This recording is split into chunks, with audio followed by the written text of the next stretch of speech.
And we shall begin. And Chapter 1, The Whistling Fish. Alright.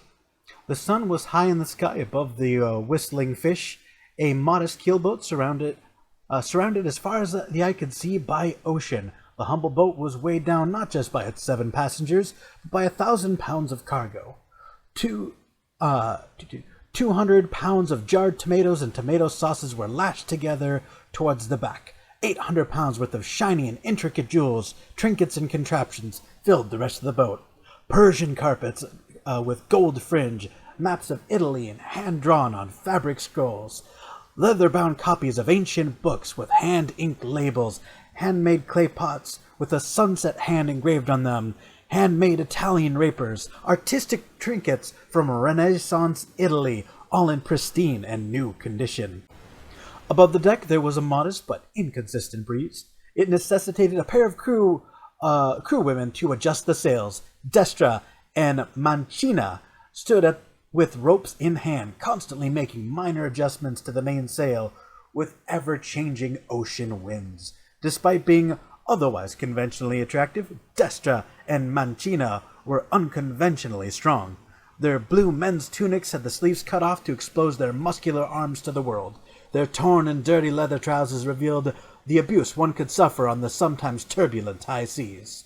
The captain, a strong-jawed man in his late 30s, sat next to the rudder. He made minor but constant adjustments to compensate for the minor turbulence of the water. He was relaxed, staring out at the vast ocean before him. While looking out at the clear, glittering waters, he couldn't help but fill the silence with music. He was whistling the tune of Cumpari to himself as he steered the boat. The captain returned his eyes to the sea. "Maybe Fischio will blow a strong wind our way." He looked over to another middle-aged man, this one in considerably better shape. He had the sort of relaxed muscle look of a man who used to be much stronger than he currently was. His name was Pomodoro. He was looking at a small painting with a sad look on his face. The painting was of him and his family in a tender group embrace. Was interrupted as Destra pointed off into the distance. Kriko followed her finger past the pale blue skies towards angry clouds in the distance. Deep black clouds rolled across the seas, growling with rumbles of thunder to introduce their malicious intent.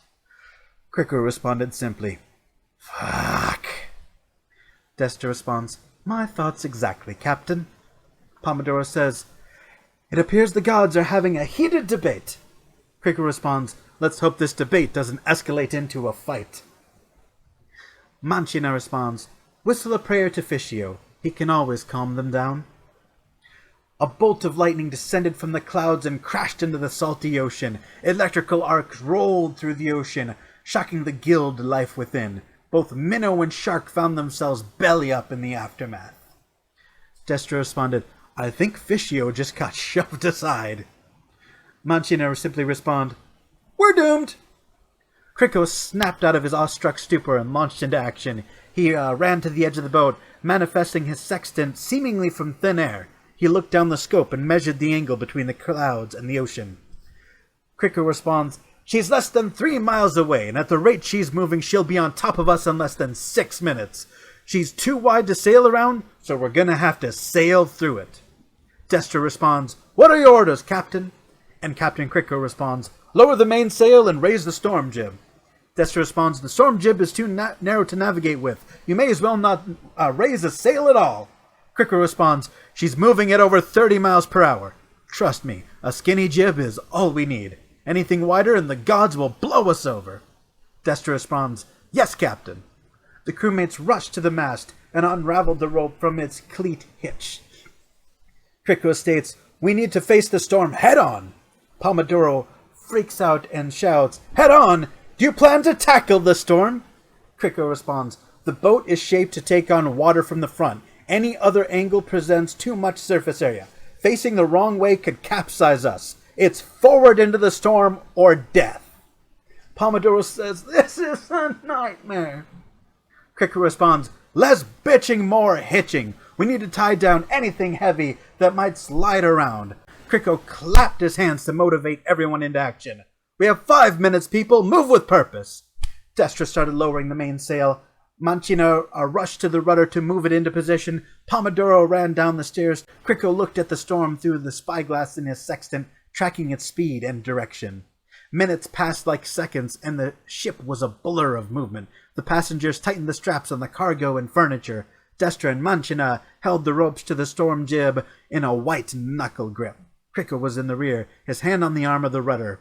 His waves rose higher than the ship itself. Wind and rain assaulted the crew above deck. Wood creaked in protest of the harsh movements. Lightning flashed mere feet above their heads, with thunder cracking at deafening volumes. The storm jib was battered by violent winds, as if the hand of God himself was trying to rip the boat in half. Cricco shouted, "Hold steady! We can make it through this!" The jib pulled to the left side, swaying the boat off-center. Destra shouted, "I can't see a thing! Is the jib even facing the right way?" Cricco responds, "You're leaning too far to the port side. Pull it farther starboard." Destra leaned her weight into the ropes and straightened them out. The boat righted itself just in time to ride a tall wave straight up the center line. The wave fell out from beneath them, leaving them suspended in the air. Cricco shouted, "We're coming down hard! Hold on tight!" As the boat fell down, it crashed into the wave They crashed down onto a rising wave. The impact smashed Cricco's open mouth shut, nearly cracking his teeth. There was a blinding white flash in the dark as lightning assaulted the sea next to the boat. It was so close it left scorch marks on the starboard side. A boom of thunder attacked the crew's ears without mercy. Mancina shouted, "That was way too close! We're all gonna die!" Cricco responded, "We're gonna be just fine. Just keep calm." The storm disagreed. A bolt of lightning struck the mast, blasting the damp wood with more heat than the surface of the sun. The moisture in the wood vaporized in an instant, exploding the mast in a shower of sparks. The electricity took the path of least resistance to the water, and that meant going through the hull. Holes were burned in either side of the hull with twinned arcs of electricity. The wooden ship immediately caught fire, but the crushing rain quickly extinguished it. Fire may not have been the problem, but the damaged wood was. The damaged mast creaked in protest, as its own weight couldn't be supported by the fractured and burned wooden beam. The mast snapped in a burst of splinters as it fell over. One of the splinters was as large as a spear, and tumbled at hurricane speeds towards Mancina's chest. She had only enough time to look up at the flying spear before it impaled her through the chest. Mancina let out a horrifying death rattle as splintered wood brute forced its way through her ribs. Her dying cry was buried in the uncaring roar of the storm. She found herself skewered through the deck. Destra opened her mouth to scream, only for her cries to be drowned out with the sound of thunder and crashing waves. Tears and rain poured down her face as she watched her best friend get impaled. She let go of the rope and rushed to her friend. She stepped onto a loop of loose rope while running as the mast of the rope was tied to tumbled over the edge of the rope. A noose formed around her ankle, and she was flung into the ocean.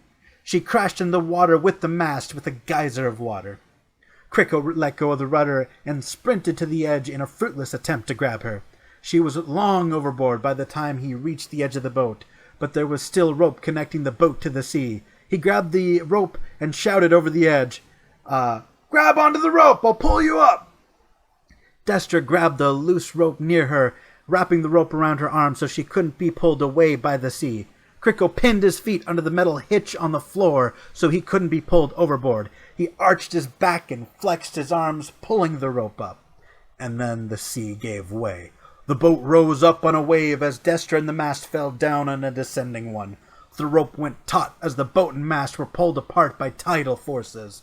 Destra whipped around, caught in the ropes between the boat and the mast. The rope she'd wrapped her arms around to secure herself were now acting like a garrote wire as the loops tightened on her arms. There was a millisecond pause in the noise of the storm, just long enough to hear Destra's arm snap. Her screams were drowned out as the storm roared once again. The wave below the boat collapsed and the boat fell. The hitch under Cricco's feet snapped off, and he careened overboard with the rope. He crashed into the ocean below, flailing and helpless. His head went below water. Underwater, Everything seemed slow. The sound of the storm was muffled. The chaos above seemed to move in slow motion. His movements felt slow and sluggish. He felt water push against his chest, as if trying to force the air out. Kriko thrashed his way to the surface, gasping for air. His open mouth was splashed with cold salt water, making him cough and choke. Just as he was about to get his bearings, the waves catapulted him into the air. While sailing through the air, he was blindsided by another projectile, kicked into the air by the waves. A dead shark came flying at his face at 35 miles per hour. There was a wet slap of impact, and then silence and darkness.